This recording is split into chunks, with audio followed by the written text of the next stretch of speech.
दोस्तों नमस्कार, मैं हूं कश्यप राजेश राज। दोस्तों सब लोग आप इस बात से परिचित है कि आज हाल ही में एक सरकार ने अग्निपथ स्कीम लागू की है और ये स्कीम क्या है एक बार इसके बारे में बता दूं कि इस स्कीम में जल सेना, थल सेना और वायु सेना, जो हमारी तीनों तरह की सेना है, इसमें सैनिक भर्ती किए जाएंगे और ये 4 साल बाद रिटायर किए जाएंगे। तो ये 4 साल बाद जो रिटायर किए जाएंगे, रिटायर होने के बाद इन्हें कुछ एक मुश्त शायद 11 लाख रुपए बता रहे हैं, ये रुपए भी दिए जाएंगे। और इसमें सरकार की सफाई क्या है, सरकार सफाई दे रही है कि इसमें रिटायरमेंट होने के बाद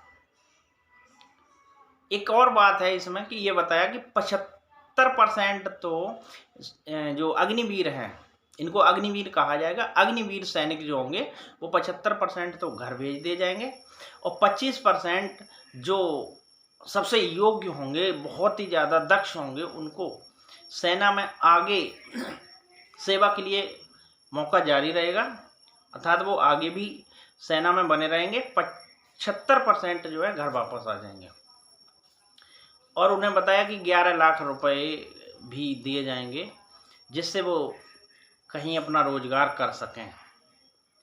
इसके अलावा बता रहे कि इन्हें मध्य प्रदेश और उत्तर प्रदेश, ये आसाम, अर्धसैनिक बल, बहुत सारी जगह में वरीयता भी दी जाएगी, प्राथमिकता भी दी जाएगी भर्ती के लिए। ये है सरकार की स्कीम।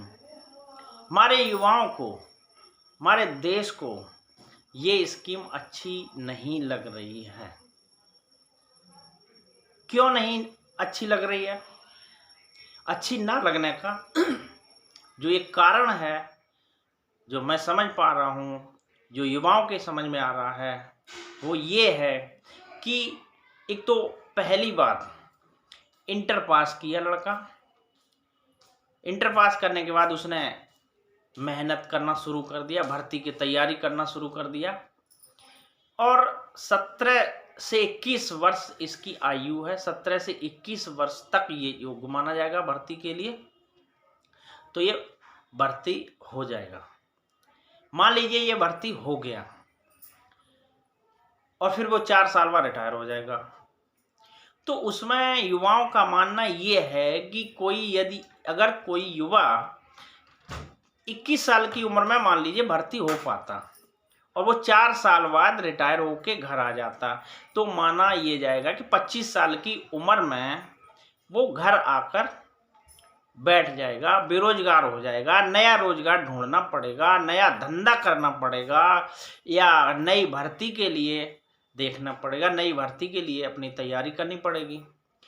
तो युवाओं का मानना ये है कि जब हम इतनी मेहनत करके ये भर्ती में पास होंगे, टेस्ट में पास होंगे, अपनी दक्षता, शारीरिक दक्षता में कुछ वो प्रमाण देंगे दक्ष होने का, इसके बाद हम भर्ती हो गए, भर्ती होने के बाद 4 साल बाद रिटायर हो गए, रिटायर होने के बाद में अब हम बेरोजगार हो गए, फिर हमें रोजगार ढूंढना है, तो हमारा तो फ्यूचर अंधकार में हो गया। अंधकार में मतलब आगे फ्यूचर का कोई मतलब नहीं रहा।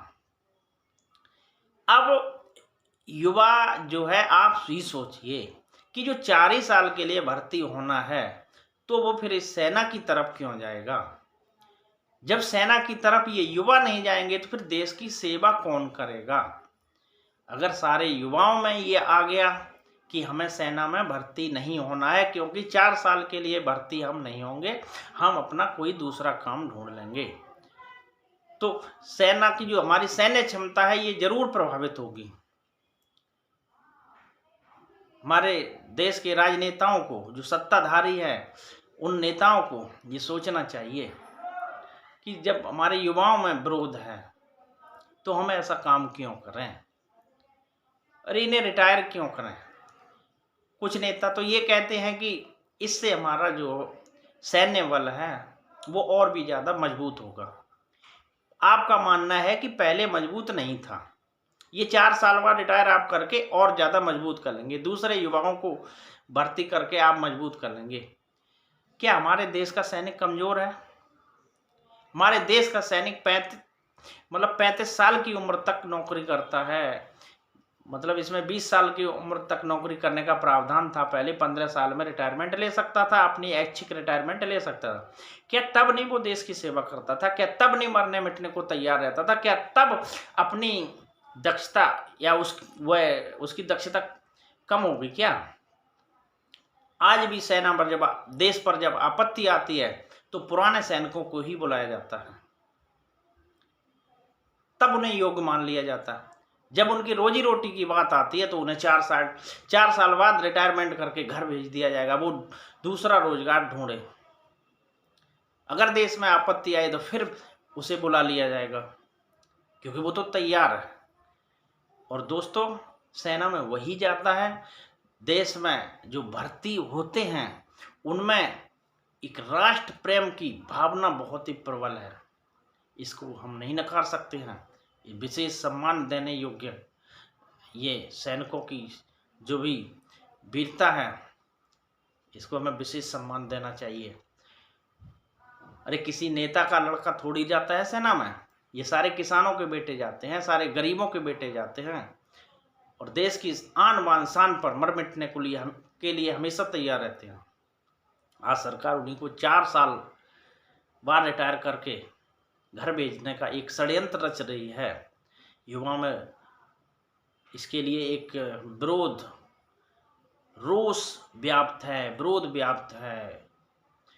मेरी युवाओं से अपील है, निवेदन है कि विरोध करें, जरूर करें, लेकिन हिंसात्मक विरोध बिल्कुल भी नहीं करें। हिंसात्मक विरोध नहीं करें। देश की किसी भी प्रकार की संपत्ति को, सरकारी संपत्ति को या व्यक्तिगत संपत्ति को किसी भी तरह का नुकसान ना पहुंचाएं। सरकार की नीतियों का विरोध करें। विरोध करना हमारा एक अधिकार है, हम विरोध कर सकते हैं। आगे अगर होगा, सही होगा तो ठीक है, नहीं तो हम आगे नई सरकार चुन लेंगे। लेकिन हमें किसी भी प्रकार देश को नुकसान नहीं करना है। युवाओं, हमारी आपसे विशेष हाथ जोड़कर अपील है, आपको किसी भी प्रकार का देश की संपत्ति को नुकसान नहीं पहुंचाना। अगर देश की संपत्ति को ही नुकसान पहुंचाना है तो फिर आपका सेना में जाने का धर्म ही क्या रहा? अरे सेना में तो वही जाता है जो देश को बचाता है, देश की संपत्ति को बचाता है, देश की रक्षा करता है, देश की आन बान शान के लिए मर मिटने को तैयार रहता है, वही सेना में जाता है। फिर हम भी वही करेंगे तो फिर क्या होगा? तो हमें किसी भी प्रकार का सरकारी संपत्ति या किसी भी प्रकार का हिंसात्मक विरोध नहीं करना है। हमें शांतिवादी ढंग से, शांतिपूर्ण ढंग से सरकार का विरोध करना है। हाँ, आपको लगता है कि हमें सेना में जाने का क्या फायदा है, 4 साल बाद हम फिर घर आ जाएंगे, तो हमें भर्तियों का बहिष्कार कर देना है। हम नहीं जाएंगे भर्ती में। तब पता चलेगा इन कुर्सियों पर बैठे हुए सफ़ेद पोशियों को कि क्या होती है सेना की शहादत, क्या होता है सेना का एक कर्तव्य जो हमेशा निभाने को तैयार होते हैं। दोस्तों, इन सैनिकों के सम्मान में मैं 4-5 पंक्तियां आपके सामने समर्पित कर रहा हूँ। इन पंक्तियों को सुनकर उन सफ़ेद पोशियों के दिमाग में बात आ जानी चाहिए कि हम जो कर रहे हैं वो शायद गलत कर रहे हैं। हमें आने वाली पीढ़ियां हमेशा कोसेंगी, माफ़ नहीं करेंगी बिल्कुल। 4 पंक्तियां आपके सामने पेश दे रहा हूं कि दे रहे शहादत सीमा पर हैं सभी किसानों के बेटे, दे रहे शहादत सीमा पर हैं सभी किसानों के बेटे, जो राजनीति इन पर करते हैं सभी अकल के ये हेटे, माने अकल से कम हैं। कि दे रहे शहादत सीमा पर, दे रहे शहादत सीमा पर ये सभी किसानों के बेटे, जो राजनीति इन पर करते ये सभी अकल के हैं हेटे। अरे सियासत करने वालों, तुम पर दुनिया शर्मिंदा है। इन वीर बांकरों के बल पर ये हिंद हमारा जिंदा है। ये हिंद हमारा जिंदा है। बोलो भारत माता की जय। जय हिंद, जय जवान, जय किसान। दोस्तों, बात अगर अच्छी लगी है तो इसे लाइक करें, हमारे चैनल को सब्सक्राइब करें और वीडियो को और अधिक आगे बढ़ाएं। जय।